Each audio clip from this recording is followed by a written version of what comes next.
This is where projects come to life. Our showrooms are designed to inspire with the latest products from top brands, curated in an inviting, hands-on environment, and a team of industry experts to support your project. We'll be there to make sure everything goes as planned, from product selection to delivery coordination. At Ferguson Bath, Kitchen and Lighting Gallery, your project is our priority. See the latest designs from your favorite brands, including Thermador, at your local Ferguson showroom. Williams is investing in the next generation of energy delivery to meet our growing energy demand. Williams, we make clean energy happen.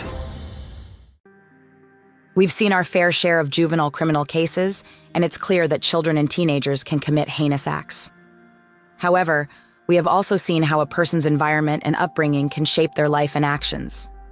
This was clear in the case of Catherine and Curtis Jones, two siblings who were just 13 and 12 years old when they were convicted as adults.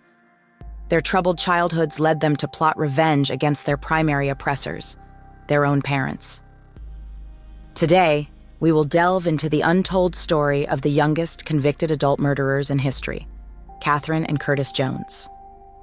We will uncover the harrowing experiences they endured and how it ultimately drove them towards a path of violence at such a young age. So stay tuned as we explore the journey of these two individuals and how they became known as the youngest adult criminals ever convicted. Let's begin with Catherine, born in 1985 to her parents, Curtis Jones and Stacy Parks. While on the surface their family seemed happy, behind closed doors was a world of abuse and violence inflicted by Curtis onto Stacy from the very beginning of their relationship. The abuse was so severe, one of Curtis's violent outbursts during Stacy's pregnancy ruptured her uterus and caused their first child, Catherine, to be born prematurely. A year later, on May 31, 1986, their second child, Curtis Fairchild Jones, arrived. Despite the hardships, the family appeared happy and content with each other's company. However, behind closed doors, Stacy continued to suffer physical abuse at the hands of Curtis. The children were probably aware of the situation too. Eventually, after enduring too much pain, Stacy left in 1989, unable to take her biracial children with her for fear of rejection from her own mother. Left in the care of their father, the once foursome became a trio, and the children had to adapt to their new reality. But they would soon shatter this temporary peace as danger loomed ahead for them in their own home. Years went by, and Stacy's children exhibited concerning behavior. What could have caused this shift between 1989 and 1994? One of Curtis's male relatives lived with them during that period. Most times this wouldn't be because of concern. After all, families often live together for financial reasons. However, what no one knew or acknowledged was this relative's dark past. They had convicted him of robbery and were a registered pedophile. And in 1993, just a year before suspicions arose, they had found him guilty of sexually abusing his previous girlfriend's 14-year-old daughter. Curtis only disclosed the abuse he had suffered at the hands of this relative in 1994, when Stacy's children visited her for the holidays.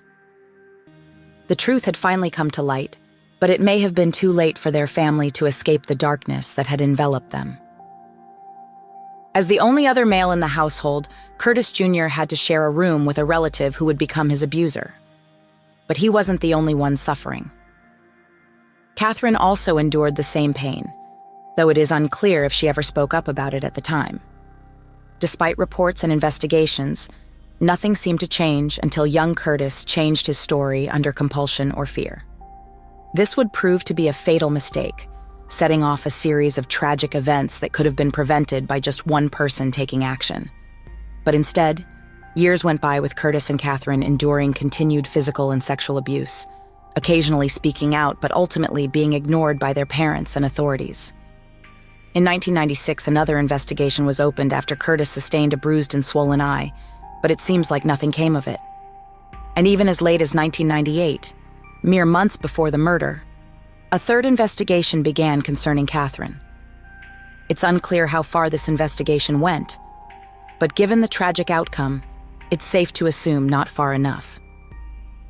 13-year-old Catherine had run away from home. The school teacher, concerned for her safety, reported suspicions of sexual abuse. An investigation was launched, but like the ones before it, it was quickly shut down. Catherine claimed to have told her father about the abuse, but he didn't believe her and took the side of the family member in question.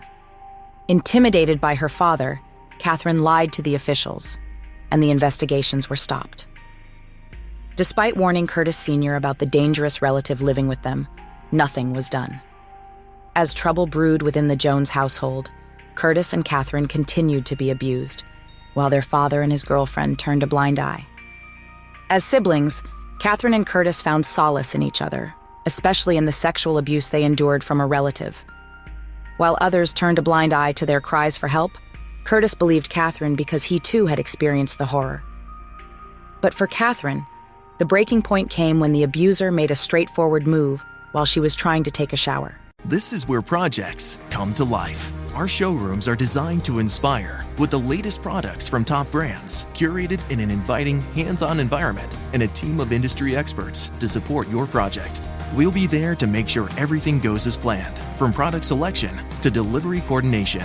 At Ferguson Bath, Kitchen and Lighting Gallery, your project is our priority.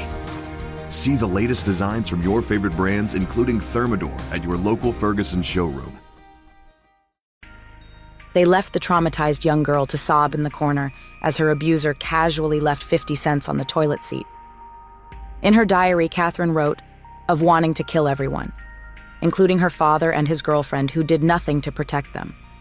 Desperate to end their torment and prevent anyone else from suffering, Catherine and Curtis began plotting a way to eliminate their abuser and those who enabled him. On January the 6th, 1999, they put their plan into action as their father stepped out of the house and their abuser entered. The children were home alone with Nicole, not expecting her to return until later that evening. The two siblings had a plan: kill one person at a time, with no one else in the house to witness it. And so, they set out. Catherine and Curtis, with their father's 9mm semi-automatic pistol in hand. As Sonia Nicole Spites sat at the dining room table, working on a jigsaw puzzle, the children retrieved their weapon of choice. Catherine took the first shot, hitting Nicole in the stomach but dropping the gun from the recoil. Curtis grabbed it and went wild, firing 9 bullets, 4 of which were fatal. For a moment, it caught them up in the thrill of it all. But as reality set in, and Curtis realized he had indeed killed someone, panic ensued. Catherine tried to calm him down as they attempted to clean up the scene and make it look like a robbery had gone wrong. Williams, we make clean energy happen. Did you know global energy demand is projected to increase nearly 50% by 2050? As demand for low-cost, low-carbon electricity grows, Williams will use our natural gas infrastructure to lead the charge into the clean energy future. We're investing in clean, reliable, and affordable energy delivery and technologies to meet the next generation of global energy demand. Bring on electrification. Williams is ready. Then they ran away from the house and stopped at their neighbor's place to cover their tracks. But this was no longer a twisted fantasy. It became a reality, and they would have to live with the consequences for the rest of their lives. The source of the call to the police remains a mystery. Some speculate their neighbors were responsible, while others believe Curtis Sr. discovered his girlfriend's lifeless body and called 911. Regardless, someone alerted law enforcement, and they began a full investigation. It turned out to be the only investigation that yielded any tangible results in the Joneses' household. Witnesses reported to the police that Curtis and Catherine handled Nicole's murder, leading them to launch a manhunt for the young siblings. The next morning, on January 7th, 1999, they were found in the nearby woods. Reality hit them like a brick as they faced the consequences of their actions. Holding the record for the youngest individuals to be charged as adults at just 12 and 13 years old, Curtis and Catherine were facing a potential life sentence behind bars. However, because of their age, prosecutors offered a deal, pleading guilty to second-degree murder with a sentence of only 18 years of probation for life. This meant that there would be no proper trial or presentation of evidence against them, just a plea deal based on their young age and willingness to take responsibility for their actions. There were whispers about the children and their involvement in Nicole's murder. Rumors spread like wildfire, painting a dark picture of jealousy and spite towards their father's new love interest. But no one knew the truth, the real reason behind their silence. Perhaps they didn't speak up because people had ignored and dismissed them before. Maybe they thought it would be futile to try now. But as time went on, society came to a verdict. They painted Curtis and Catherine as cold-blooded killers who couldn't handle their father's attention being taken away from them. The media, the armchair analysts, all believed that their actions stemmed from a fear of losing their cozy dynamic with their mother. Curtis's lawyer spoke of a pact of silence between the siblings, while Mayor Todd Goodyear adamantly declared that their abuse could not excuse such heinous acts. And so the trial began, with everyone firmly believing that Curtis and Catherine were guilty, beyond any doubt. It wasn't until after sentencing that more details emerged. Details that could have changed everything if only they had been known during the trial. But for Curtis and Catherine, it was too late. At just 13 and 14 years old, they were sentenced to 18 years in prison, followed by a lifetime of probation. Some may say they got what they deserved, but others wonder if things could have been different, if only someone had listened sooner. In life, our actions have consequences. But sometimes, uncontrollable circumstances can shape those consequences. For the first 10 years of their imprisonment, the siblings' lives seemed devoid of any major events. But in 2004, Hurricane Frances tore through their facility, granting Curtis a brief taste of freedom. At just 19 years old, he and a group of teenagers made a desperate escape from the juvenile detention center. However, their newfound liberty was short-lived as they were recaptured after just 24 hours. As punishment for his escape attempt, Curtis had 318 days added to his sentence. It wasn't until 5 years later, in 2009, that the truth behind the murder surfaced. In an interview with Florida Today, Catherine revealed that both she and her brother had experienced sexual exploitation, which drove them to commit the ultimate act of violence against Nicole.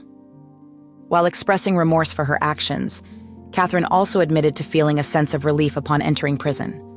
She finally felt safe and removed from all the pain and abuse she had endured. In the same interview, Catherine shared she had only seen her brother once since their imprisonment.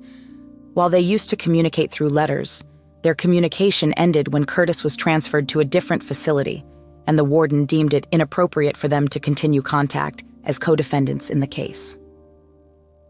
Their story caught the attention of Ramos Fleming, a senior in the U.S. Navy, who was moved by Catherine's experiences.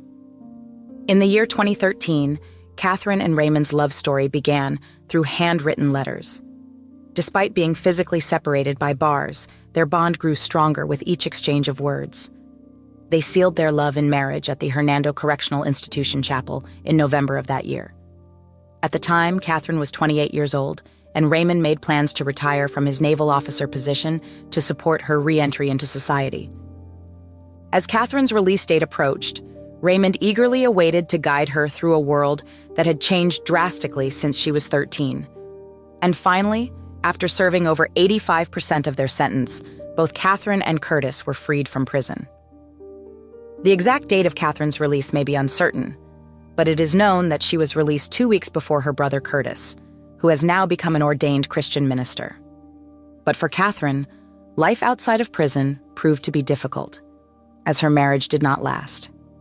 However, she persevered and received a presidential academic scholarship for college, where she must maintain a high GPA.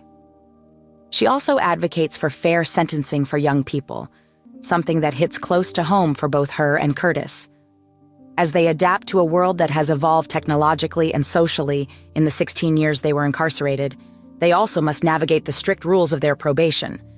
But despite these challenges, they remain determined to make the most out of their second chance at life.